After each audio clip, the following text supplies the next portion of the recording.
और पेरियार की राजनीति के समय का क्या अंतर है? सर बहुत धन्यवाद हमारे साथ जुड़ने के लिए, बात करने के लिए सर। देखिए, सबसे पहले तो मैं ईवी रामास्वामी नायकर पेरियार जी को उनके चरणों में नमन बंदन करते हुए सभी देशवासियों को उनकी जन्म जयंती के अवसर पर बधाई देना चाहूँगा, शुभकामनाएं देना चाहूँगा। ईवी रामास्वामी नायकर पेरियार साहब बड़े समाजवादी महापुरुष रहे हैं। उनका जो जीवन रहा है, उन्होंने समाज में व्याप्त तमाम कुरीतियों, ऊंच नीच, भेदभाव, छुआछूत के साथ साथ जो तमाम अंधविश्वास, पाखंड, आडंबर व्याप्त था, उसके विरुद्ध लड़ाई लड़ी और उन्होंने इस देश को एक ऐसी विचारधारा देने का काम किया जिस पर दक्षिण भारत ने अमल किया। और आज मैं देख रहा हूँ दक्षिण भारत उत्तर भारत के के वनस्पति काफ़ी आगे पहुँच गया है, चाहे शिक्षा का क्षेत्र हो, चाहे और तमाम मापदंडों पे देखा जाए। दक्षिण भारत आज आगे दिखाई पड़ रहा है। वो सीधा सीधा ईवी रामास्वामी नायकर पेरियार साहब की ही देन है। एक बात, लोहिया जी की भी उनसे मुलाकात हुई थी और दोनों नेता जो समाजवादी नेता थे, वो तमाम बातों पर, चाहे भेदभाव का मामला हो, ऊंच नीच का मामला हो, सबको शिक्षा का मामला हो और सबको समाज में भागीदारी देने का मामला हो, दोनों ही नेता इस बात पे सहमत थे।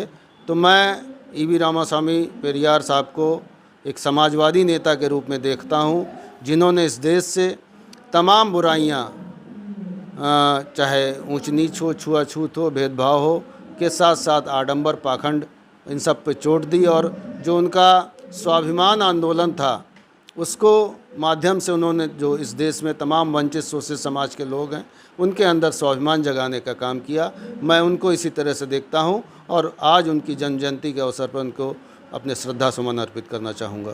सर एक शिक्षा के क्षेत्र में एक नारा दिया गया, सब पढ़ें सब बढ़ें। जब सब पढ़ें सब बढ़ें, तब पेरियारवाद की आवश्यकता क्यों पड़ रही है? ये नारा है, कहाँ सब पढ़ रहे हैं? ना सब पढ़ रहे हैं, ना सब बढ़ रहे हैं। आज भी आप देख लीजिए, जो इस देश की वंचित समाज है, जो कहने को 85% है, कितनी उसमें शिक्षा है, कितने उनके लोग जो है आगे बढ़े हैं, कितने लोग उनके नौकरी में हैं। अभी एक आंकड़ा आया था, चाहे सचिवालय देख लीजिए, चाहे न्यायालय देख लीजिए, चाहे विश्वविद्यालय देख लीजिए, चाहे मीडिया देख लीजिए। आप जैसे कुछ यूट्यूबर अब समाज से आ रहे हैं, पर मैं कहना चाहूँगी आज भी जो 90% आबादी देश की है, उनमें से मुश्किल से 10% लोग आगे बढ़ पाए हैं और आज वहीं पे पड़े हुए हैं। तो ये नारे हैं, इनसे काम नहीं चलने वाला। इस 90% आबादी को एकजुट होना पड़ेगा, इनको अपने हक हुकूक की लड़ाई लड़नी पड़ेगी, इनको अपने ऐसी सत्ता बनानी पड़ेगी जो सबको बराबरी का हक दे। जो वंचित समाज हैं, जो पीछे रह गए हैं, उनको आगे बढ़ाने का काम करे, उनको पढ़ाई में आगे बढ़ाए, नौकरियों में तमाम तरीके होते हैं, चाहे आरक्षण का ही तरीका हो, उसके माध्यम से आगे बढ़ाएं, उनके नेता बने, तब जाके समाज आगे बढ़ पाएगा। अभी 75 और 77 साल आज हो गए हैं, लेकिन अभी भी मैं देख रहा हूँ कि इस देश के 90% आबादी, उसकी भागीदारी इस देश में मात्र 10% है और जो 10% के लोग हैं वो 90% जगहों पर कब्जा किए हैं। ये पढ़ना और आगे बढ़ना नहीं समझ में आ रहा। वर्तमान सरकार सबका साथ सबका विकास की बात कर रही है, इधर आप कह रहे हैं कि समाज आगे नहीं बढ़ रहा है, तो सरकार तो कह रही है सबका साथ सबका विकास। ये एक थोथला नारा है, पिछले 10 सालों से देख रहा हूँ, आप भी देख रहे हैं और सभी देख रहे हैं और मुझे लग रहा है आप समझने भी लगे हैं। कहाँ सबका साथ? मैंने बताया ना, कहीं सबका साथ नहीं है, चंद लोगों का साथ है।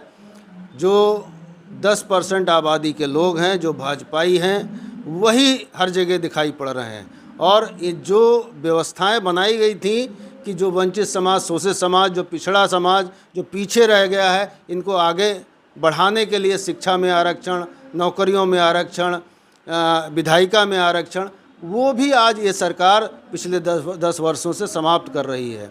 इसलिए ये थोथले नारे हैं, इनसे काम चलने वाला नहीं। और जनता भी अब समझ रही है, जनता समझ गई है, और विशेष तौर से पिछड़े दलित समाज के लोग आज इकट्ठा हो रहे हैं। और उसी का नतीजा है, जो 400 पार का नारा दे रहे थे वो 240 पे अटक गए हैं। और इसके बाद जो आगे आने वाले चुनाव हैं उसमें उनकी स्थिति बहुत ही खराब होने वाली है। सर, एक बहुत ही ज्वलंत मुद्दा इसमें देश में चल रहा है, आरक्षण का वर्गीकरण। इसमें पूरे देश में हाहाकार मच रही है, इसके बारे में सर क्या कहना है? वर्गीकरण करके ये अपने एजेंडे को पूरा करना चाह रहे हैं। ये जो आज सरकार चल रही है और जो उसमें लोग काबिज हैं, वो नहीं चाहते हैं कि इस देश में पिछड़े वर्ग के लोग, दलित समाज के लोग आगे बढ़ें, उनको नौकरियों में हिस्सेदारी मिले, भागीदारी मिले। आज आप देखें, तमाम जो नियुक्तियां हो रही हैं या जो विज्ञापन आ रहे हैं, 27% आरक्षण पिछड़े वर्ग के लिए है, 21% आरक्षण पिछड़े और दलित समाज और आदिवासी समाज के लिए है। लेकिन किन्हीं भी नौकरियों में ये जो इनका कोटा है पूरा नहीं किया जा रहा है। वर्गीकरण की बात इसलिए कर रहे हैं कि वो चाहते हैं कि इन जो हिस्से हैं, जो ये अब व्यवस्था है, इसमें उन्होंने फूट डालें। आज जो लड़ाई पिछड़े वर्ग की लड़ाई है, वो उसमें से तमाम समाज जो आगे बढ़ गए हैं वही लड़ रहे हैं। वही जो लड़ाई है उसको कमज़ोर करना चाहते हैं। अगर पिछड़े वर्ग की लड़ाई को जो ये कमज़ोर करें या अगर वर्गीकरण कर देंगे तो उसमें से 2 भाग हो जाएंगे। और उसके बाद जो भाग इससे प्रभावित होगा, जिसको नुकसान होगा, वो चाहते हैं कि वो हमारे साथ आ जाए। इस तरह जो आज पिछड़ा वर्ग इकट्ठा होके, एकजुट होके अपने आरक्षण की लड़ाई लड़ रहा है, अब प्राइवेट संस्थानों में आरक्षण की बात मांग कर रहा है, उसको ये चाह रहे हैं कि वर्गीकरण करके उसको बांट दें। आज चलिए ठीक है, यादव समाज के लिए कहते हैं कि आपने सारा हक खा लिया है, आप क्यों नहीं जाति जनगणना कराते हैं? आप देखिए कि कितनी उनकी संख्या है और उस हिसाब से उनको कितने पद मिले हैं, तब जाके आपको अन्याय हो पाएगा। आप दो भाग कर देंगे, हो सकता है पाल समाज उसमें जो अति पिछड़े समाज में आ जाए, आगे चल के पाल समाज को ज़्यादा भागीदारी मिल जाएगी, फिर भुर्जी नाई तेली समाज क्या करेगा? ये समस्या का समाधान नहीं है। पहली बात तो वर्गीकरण करके ये समाज को तोड़ना चाहते हैं, कमज़ोर करना चाहते हैं। और इसलिए कमज़ोर करना चाहते हैं कि जो लड़ाई ये सब समाज एकजुट होकर लड़ रहे हैं वो लड़ाई कमज़ोर हो जाए। इसी तरह दलित समाज में भी एक वर्ग जो है आगे बढ़ गया है, उसने शिक्षा हासिल की इसलिए वो आगे बढ़ा, जो उनके